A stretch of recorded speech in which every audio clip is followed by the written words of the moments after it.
Shalom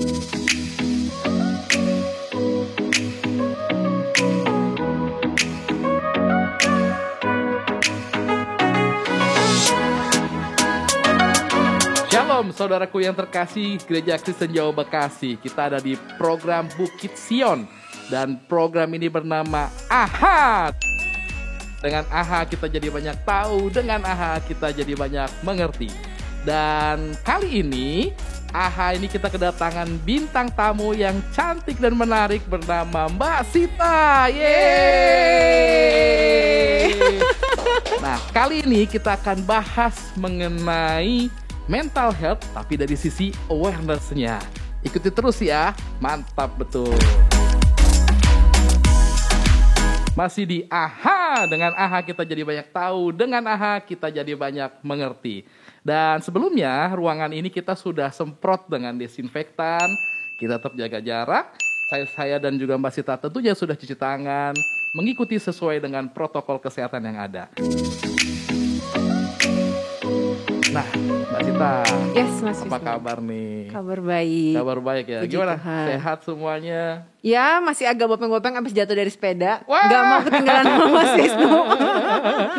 Tapi ini ya, oh itu di bekas ini lukanya ya? masih bekas luka. Iya, gak apa-apa lah. Oh, gitu. Jadi sebenarnya melatih fisik untuk menuju mental health atau gimana? Oh iya dong.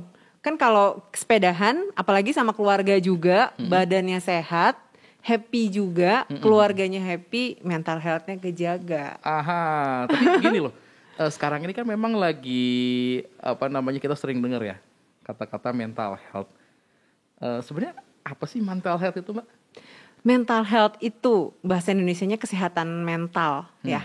Bahasa Indonesianya kesehatan mental, suatu kondisi ketika seseorang itu mampu, dia tuh mampu menentukan di kepalanya dia gitu ya, bahwa ketika ada suatu masalah datang, oh aku bisa melampaui ini, gitu. Ada orang yang ketika punya masalah, dia bingung dia mau ngapain, sampai akhirnya emosinya kena, bahkan kena psikis juga gitu ya, maksudnya fisik kena gitu. Nah, mental health itu suatu kondisi ketika seseorang bisa menyadari bahwa oh aku punya masalah, oh cara penyelesaianku seperti ini. Menarik tuh, kayaknya orang menyadari punya masalah. Ya, tapi di zaman saat ini orang di dalam rumah dan kita udah nggak berasa, kita udah setahun ya. Iya, lebih. Udah lebih ya. Lebih. Kira-kira nih menurut penilaian Mbak dari sisi Mbak tentunya, ada pengaruhnya nggak sih tentang mental health orang-orang saat ini? Terkait kondisi pandemi ini? Yes. Iya, pasti banyak lah ya Mas Wisnu. Maksudnya dari awal kita proses kena COVID gitu ya, bukan kena COVID ya, masuk masa pandemi gitu, masuk masa pandemi begitu ya, gaung mengenai mental health itu semakin kenceng. Bener. Karena orang kan di rumah berubah gitu ya, jadi ada perubahan yang drastis membuat orang juga ada yang siap, ada yang belum, ada yang berproses gitu kan. Yang biasanya keluar rumah harus di rumah. Ya, apalagi misalnya kayak saya nih orangnya ekstrovert, butuh main, butuh ketemu orang, ini nggak bisa, cuman bisa di rumah doang, bisa stres. Dua, ada lagi yang saudara-saudara yang kehilangan pekerjaan, ada lagi yang kena sakit, kehilangan keluarganya, jadi stressful memang kondisinya. Tapi memang kalau misalnya melihat kondisi makin lama orang makin beradaptasi ya. Betul. Memang sekarang kalau kita lihat udah setahun berlalu dan juga kayaknya grafik juga kayaknya mulai ada peningkatan untuk orang lebih keluar, lebih banyak berkunjung mungkin, meskipun tetap mengikuti protokol kesehatan yang ada. Tapi ngomong-ngomong tadi ini Mbak, menyadari, emang orang ini ya kadang-kadang susah untuk mendeteksi atau nggak aware atau bagaimana Mbak? Tentang kondisi mental health-nya? Betul. Orang kan pada dasarnya pengen merasa bahwa dirinya sehat. Iya. Kadang ada yang namanya denial, bohong sama diri sendiri. Iya sih, saya nggak apa-apa kok, saya baik-baik aja. Aku rapopo. Kalau ada film Korea kan it's okay not to be okay ya. Jadi sebenarnya nggak apa-apa. Ini kayaknya udah banyak serinya nih. Ya hiburan sama sih. Asal jangan kecanduan kan. Betul. Ya jadi balik lagi, ada orang yang memang bisa sadar bahwa oh iya ya, ada sesuatu nih, aku mengalami sesuatu. Tapi ada orang yang merasa enggak, aku enggak apa-apa. Tapi orang lain justru yang melihat dia kenapa-kenapa. Nah sebenarnya kenapa bisa begitu? Karena kadang-kadang orang merasa bahwa kalau saya merasa sedih, saya stres, itu berarti saya nggak sehat, saya nggak baik gitu. Padahal jadi sebenarnya mental health nggak mesti melulu sedih gitu. Ya harapannya kan orang bisa bisa sadar dan bisa melewati kondisi berbagai macam kesulitan dalam hidupnya dengan baik. Berfungsi dengan normal. Berfungsi dengan normal itu dalam artian dia bisa menjalani kehidupannya seperti biasa. Bisa bersosialisasi, tidak menarik diri gitu ya. Nah itu kan berfungsi dengan normal, kurang lebih seperti itulah ya. Oh seperti itu. Kalau misalnya orang itu menjadi sesuatu yang kayaknya lebay ataupun hiper, itu apakah termasuk bagian dari kesehatan mental juga sih? Ya perlu dilihat lebih dalam sebenarnya. Karena kecenderungannya orang kalau let's say ada orang yang ketawa terus gitu ya, betul. seneng banget gitu ya. Jangan-jangan di belakangnya dia sedang menutupi masalah yang dia sedang alamin. Justru gitu. Banyak ketawa malah banyak masalah gitu. Manusia tuh menutupi sesuatu, deny terhadap kondisi dirinya. Ini kayak lagu tuh Mbak. Apa tuh yang mana Dunia tuh? Ini panggung sandiwara. Iya benar. Mau nyanyi nih sekarang nih nyanyi nih. Iya siap. Nah iya jadi kalau balik lagi ke kondisi yang denial tadi, yaitu orang kadang menutupi enggak aku nggak apa-apa. Nah ini justru yang sebenarnya nggak apa-apa kok bilang aku tuh butuh bantuan. Kayak misalnya saya gitu ya, sebagai seorang psikolog apakah nggak boleh down? Pernah down juga mas saya, gitu ya. Iya. Tapi mungkin kondisi down ketika saya down gitu yang paling tahu pasangan saya, keluarga terdekat kayak gitu kan. Nah gimana caranya itu yang penting. Ya jadi mungkin saya ngajak sekalian kali ya Bapak Ibu, teman-teman semuanya kalau lagi punya masalah nggak apa-apa diomongin, cari bantuan tuh lebih baik dibandingin kita mendem sendiri. Sebenarnya kalau gitu dilihat sebagai ini nggak sih Mbak? Mungkin kan ada pemikiran orang tuh yang atau ketakutan seseorang yang saya tuh dianggap lemah, nggak mampu, terus juga nggak bisa mengatasi sendiri. Bener nggak sih Mbak kayak gitu? Ya itu balik lagi ke masyarakat ya, culture gitu ya. Karena memang kondisi mental health itu dipengaruhi sama culture dan keluarga juga kan. Ada beberapa keluarga yang kalau kamu ngeluh itu nggak baik, gitu. Ya balik lagi sebenarnya pemahamannya masing-masing. Yang namanya mengeluh pada tempat yang tepat, sepertinya tidak apa-apa ya. Tapi kalau mengeluh terus-terusan, ada sesuatu juga gitu kan, berlebihan kan berarti kan. Benar. Wah ini kayaknya berbobot banget nih ya, mantap betul. Masih di AHA, dengan AHA kita jadi banyak tahu, dengan AHA kita jadi banyak mengerti. Wow, kalau kita udah tahu paling nggak pengertiannya tentang mental health, tentunya kita juga harus tahu lagi nih mengenai ciri-cirinya nih Mbak Sita. Sebenarnya apa ya ciri-ciri orang yang memerlukan dari kata Mbak Sita bantuan? Oh oke. Ya saya ngambil satu aja ya, kan mental health ada macam-macam ya Mas Wisnu. Kita coba yang satu aja, misalnya kayak anxiety, kecemasan gitu ya, gangguan kecemasan. Ketika seseorang tuh malam sulit tidur gitu kan. Terus kemudian tiba-tiba berat badannya berubah drastis. Ops. Berat badan berubah drastis. Maaf nih Mas Wisnu ya, maaf. Kalau Mas Wisnu tuh menetap. Oh, ya. Sama saya juga Mas. Berubah drastisnya karena melahirkan. Kayaknya deh sekarang. Nah itu terus kemudian kalau zaman kayak kita sekolah dulu gitu ya, mau berangkat sekolah mules. Psikosomatis kan, cemas sebenarnya. Saya dulu sempat ngalamin soalnya. Setiap kali, kebetulan sekolah saya kan di Otista, Jakarta Timur. Jadi ngelewatin Halim, Perdana Kusuma kan jalan tol. Nyampe situ pasti mules. Nah itu tuh sebenarnya saya cemas, ada kecemasan gitu ya. Karena jauh apa kena angin sih Mbak sebenarnya? Gak deg-degan aja kayaknya sih. Kayak kalau mau nyampe sekolah tuh rasanya mules gitu. Ya? Apalagi kalau lagi zamannya ulangan. Aduh mantap. Pilek langsung tiba-tiba. Oh gitu? Iya. Ya itu tanpa ini? Nggak jelas, nggak ada penyebabnya, tiba-tiba pokoknya misalnya besok mau ulangan gitu ya, nah tiba-tiba pilek. Iya. Atau misalnya lewat situ udah mau deket sekolah mules perutnya. Gitu. Itu buat anak-anak ada juga yang begitu. Betul. Gitu ya. Kan mungkin ada orang yang bilang kok dia sakit-sakitan mulu gitu. Ya siapa tahu, makanya perlu cek. Perlu cek kenapa sih sebenarnya gitu ya. Karena yang namanya kondisi psikis ada kaitannya dengan fisik. Iya, memang kalau yang psikis itu sebenarnya kan kita nggak kelihatan itu Mbak. Yang kadang-kadang kita dari ciri-ciri yang kayak tadi itu kecemasan itu menggalinya gitu, kita melihatnya gimana Mbak ya?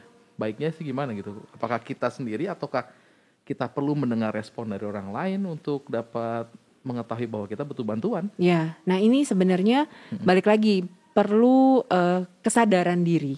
Jadi kesadaran diri balik lagi.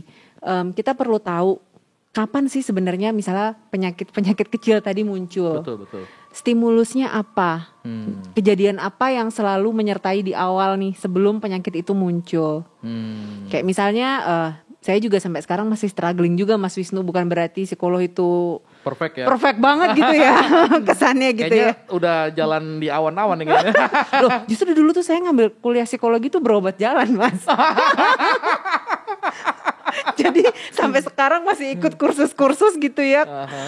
Ya tetap belajar juga sama pengendalian mindset terutama. Betul. Jadi pertama kali tadi balik lagi sadar.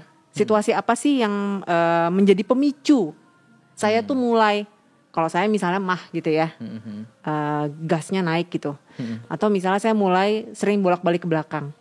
Nah, kondisi seperti apa? Misalnya kondisi karena udah tenggat waktunya deket nih laporan gitu ya. Oh, ini maksudnya yang kan kondisi kerjaan nih. Jadi orang sadar, oh ini pemicu saya tuh ternyata tuh ini. Nah, sekarang ketika saya tahu bahwa setiap kali laporan tenggat waktunya sudah mendekati, saya mulai mules gitu ya. Apa yang harus saya lakukan? Saya sadar, kondisinya saya harus sadar. Oke, kondisi tegang seperti ini pasti nanti akan terlampaui kok. Semua orang pun juga mengalami hal yang sama. Jadi mindset itu penting banget sebenarnya. Berarti apa yang kita tabur di pikiran itulah yang menjadi kadang-kadang itu ya. Betul. Nah, cuman kadang gini Mbak, mengenai dibilang pikiran gitu ya. Kadang kita sulit untuk melihat itu sebagai sesuatu yang bermasalah sebenarnya. Ya mungkin tadi awal dibilangnya penyangkalan itu ya. Cuman ada nggak sih Mbak cara yang lebih kita benar-benar dibuat sadar gitu. Kadang-kadang kan orang ada yang bebal banget tuh, dia nggak sadar-sadar gitu ya. Gitu.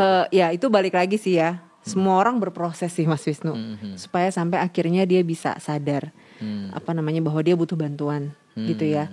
Tapi paling enak memang seseorang itu ada orang yang terdekatnya, entah orang tua, entah saudara kandung, entah sahabatnya gitu loh. Kalau dia kepribadiannya istilahnya kayak introvert gitu, dia mengungkapkannya dari sisi yang berbeda, misalnya dia hanya bisa lewat diem, bagaimana tuh Mbak? Se-introvert-introvertnya orang ya Mas ya, kecuali memang kondisinya berat banget ya.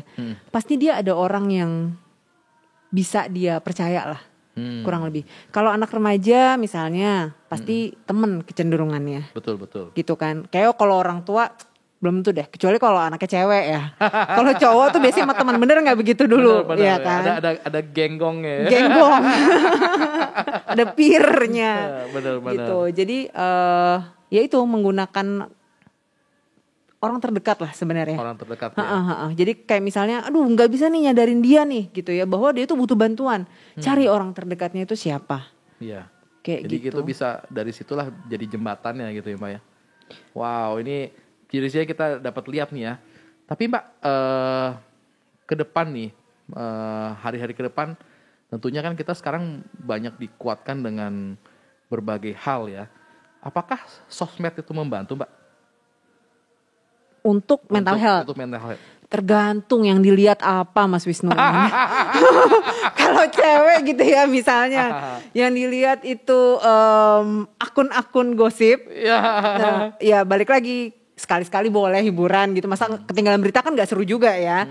Cuman memang kalau sampai yang dilihat itu hal-hal yang negatif, hal-hal yang kurang membangun, akibatnya kan di kepala kita isinya juga yang gak membangun tadi gitu loh. Jadi memang kesegaran mental itu tergantung berapa banyak yang kita konsumsi gitu ya Mbak? Sama kayak makanan.